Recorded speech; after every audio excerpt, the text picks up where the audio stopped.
Hello guys, तो आज हम देखेंगे कि difference between permutation and combination क्या होता है। तो ये परमुटेशन कॉम्बिनेशन क्या बताते हैं, कैसे हम इनको फाइंड करते हैं, क्या फाइंड करने के लिए इसको यूज किया जाता है। काफी बच्चों को कंफ्यूजन होती है, क्लास 11 का कॉन्सेप्ट है और आज इसको हम एग्जांपल से समझेंगे। और सबसे मोस्ट इंपोर्टेंट एग्जांपल, आपने एक मूवी देखी होगी सुपर 30, जिसमें ऋतिक रोशन आनंद सर का रोल प्ले कर रहे हैं। तो उसमें वहां पर वो करते हैं कि जब स्टूडेंट्स आते हैं उनके पास 30, वो उन 30 स्टूडेंट से वो कहते हैं कि आप एक दूसरे से हैंडशेक कीजिए। अगर सभी एक दूसरे से हैंडशेक करते हैं तो टोटल हैंडशेक कितने मिलते हैं। तो इसका आंसर कितना होता है, इसका आंसर होता है 435। लेकिन इसका आंसर 435 कैसे होता है, ये होता है कॉम्बिनेशन की हेल्प से। तो आज इसको समझेंगे। देखो, काफी बच्चों के मन में क्यूरियोसिटी हो गई होगी कि ये कैसे आया 435। तो देखो, आप भी फाइंड कर सकते हैं कि भाई अगर आपके क्लासरूम में आपके क्लासरूम में 30 स्टूडेंट हैं, 50 स्टूडेंट हैं, या फिर एनी नंबर ऑफ स्टूडेंट है, तो आप भी टोटल नंबर ऑफ हैंड से फाइंड कर सकते हैं। किसकी हेल्प से? कॉम्बिनेशन के फॉर्मूला की हेल्प से। क्या कहता है परमुटेशन एंड कॉम्बिनेशन का फॉर्मूला? देखो, सभी को मालूम है फॉर्मूला, सभी को मालूम है। जो भी क्लास 11 में बच्चे हैं उन सभी को मालूम है क्या होता है, एन पी आर। और जिसको मालूम नहीं है भाई उसको मालूम हो जाएगा, एनपीआर। एनपीआर का फॉर्मूला होता है एन फैक्टोरियल डिवाइड में N minus R factorial. Factorial कैसे सोल्व करते हैं सभी को पता होना चाहिए। नहीं पता है तो आप हमारा फुल लेक्चर देखिए, उसमें हमने कंप्लीट बताया। एन सी आर, ये होता है एनसीआर। देखो, इसको हम एनपीआर से रिप्रेजेंट करते हैं, इसको एनसीआर। देखो, एनसीआर और एनपीआर के फॉर्मूला में सबसे पहले हम डिफरेंस देखते हैं क्या होता है। एन फैक्टोरियल, इसमें एन माइनस आर फैक्टोरियल और आर फैक्टोरियल और हो जाता है। अब ये है क्या, एन और आर है क्या? एन क्या होता है? Total number of available option. And यहाँ पर क्या है? Total number of selected option की भी कितने सेलेक्ट करनी है चीजें हमें। अब ध्यान से समझना कि वो आंसर हमने कैसे निकाला। वो आंसर निकाला हमने कॉम्बिनेशन की हेल्प से। कैसे? देखो आप, कि अगर 30 स्टूडेंट्स हैं और 30 में से सिर्फ 2 स्टूडेंट्स ही हैंड शेक कर रहे हैं, तो 30 में से कितने लेने हैं आपको? 2 स्टूडेंट्स जो हैंड शेक करेंगे। तो बस इसको सोल्व करिए, आपका आंसर आ जाएगा 435। कैसे? 30 factorial divided by 30 minus 2 factorial. 30 minus 2 factorial, और यहाँ पर कितना होगा? आर फैक्टोरियल की जगह पर होगा 2 फैक्टोरियल।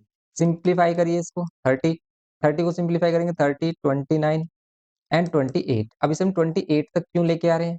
क्योंकि इसको करेंगे हम 20, ये मिल रहा है हमें 28 फैक्टोरियल। देखो, वैसे तो फैक्टोरियल को सोल्व करने के लिए हम 1 तक जाते हैं, लेकिन 1 तक नहीं जाएंगे क्योंकि हमें इक्वल फैक्टोरियल मिल रहे हैं, तो इसको हम कैंसिल कर लेते हैं। ये कॉन्सेप्ट आपको सीखना है तो कंप्लीट लेक्चर देखना होगा। परम्यूटेशन कॉम्बिनेशन हम ऑलरेडी प्रिपेयर कर चुके हैं, तो उसको देखिए, उसमें आपको क्लियर हो जाएगा कि कैसे हम इसको सोल्व करते हैं। ओके, सिंपली अब देखिए, आप इसको यहाँ पर जो 2 फैक्टोरियल है, इसको आप 2 इंटू वन टू ही बोल सकते हो। 2 फैक्टोरियल की वैल्यू क्या होती है हमारी? 2 होती है। क्यों? क्योंकि 2 इंटू वन 2 होता है। ओके, सिंपली 2 से डिवाइड करिए, यहाँ पर 15 हो जाएगा। या फिर पहले आप इसको मल्टीप्लाई कर लेते हैं, अब इसको मल्टीप्लाई करिए, 435 आएगा। तो 435 टोटल हैंड शेक्स होंगे यहाँ पर। अब डिफरेंस अभी भी आपको मालूम नहीं हुआ परमुटेशन और डिफरेंस की। परमुटेशन क्यों नहीं यूज कर सकते यहाँ पर हम? अब देखना ध्यान से, परमुटेशन क्या बताता है और कॉम्बिनेशन क्या बताता है। ध्यान से देखो कि भाई अगर हमारे पास क्या है, ए बी सी, 3 ऑब्जेक्ट है। एक छोटे एग्जांपल से समझते हैं, बिल्कुल क्लियर हो जाएगा, एकदम क्रिस्टल क्लियर हो जाएगा ये कॉन्सेप्ट। इसके बाद आप नहीं बोलोगे कि भाई परमुटेशन कॉम्बिनेशन कहाँ पर यूज हो रहा है, परमुटेशन कहाँ यूज हो रहा है। अगर वो कह रहा है कि भाई इसमें से सिर्फ 2 बंदे सेलेक्ट करने हैं, इसमें से सिर्फ 2 बंदे सेलेक्ट करने हैं, या फिर कह सकते हैं 2 लेटर सेलेक्ट करने हैं। 2 लेटर सेलेक्ट करने हैं और उससे विद और विदाउट मीनिंग आपको क्या बनाने हैं? वर्ड्स बनाने हैं। जैसे आप ए बी सेलेक्ट कर सकते हो, कर सकते हो, करेक्ट कर सकते हो। आप ए सी सेलेक्ट कर सकते हो, ए और सी सेलेक्ट कर सकते हो। आप बी और सी सेलेक्ट कर सकते हो। क्या अदर ऑप्शन भी है आपके पास कुछ और सेलेक्ट करने का? 2 ऑप्शंस आपको लेने हैं।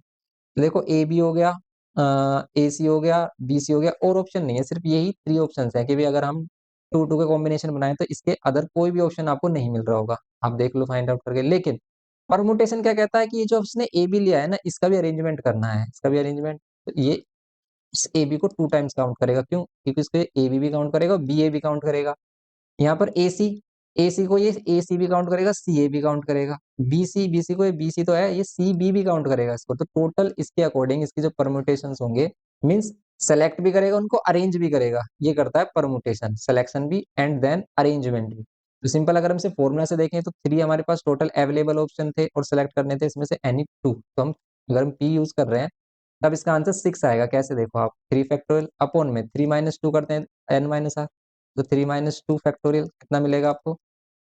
क्या मिलेगा? 3 फैक्टोरियल और 3 माइनस 2 1 फैक्टोरियल। सिंपल कितना हो जाएगा? 3 फैक्टोरियल, और 3 फैक्टोरियल की वैल्यू कितनी होगी? 6। ओके, 6 आंसर होगा इसका। ये होगा इसमें सिंपल 6 आंसर। ये करना था इसमें हमें। 6 आंसर होगा हमारा सिंपल इसका।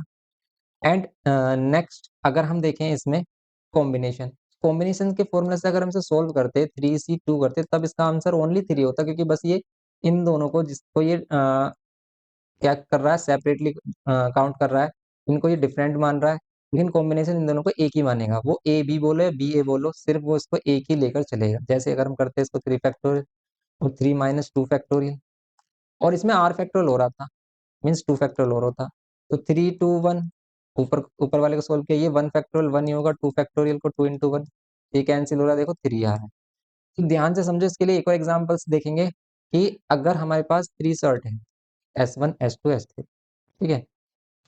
कोई बंदा गया अभी मार्केट में शर्ट लेने, उसके पास 3 ऑप्शन है कि भी इसमें से 3 में से कोई भी 2 लेनी है, तो वो क्या ले सकता है, S1 S2 शर्ट ले सकता है। अब वो S1 S2 ले या S2 S1 लेगा तो वो दो ही शर्ट, इनके ऑर्डर पर डिपेंड नहीं करेगी कि भाई S1 S2 ले रहे हो या S2 S1 ले रहे हो, लेकिन यहाँ पर ऑर्डर डिपेंड कर रहा है। यहाँ ऑर्डर मैटर कर रहा है कि ए बी अलग वर्ड बना रहा है, बी ए अलग डिफरेंट वर्ड बना रहा है, विद और विदाउट में।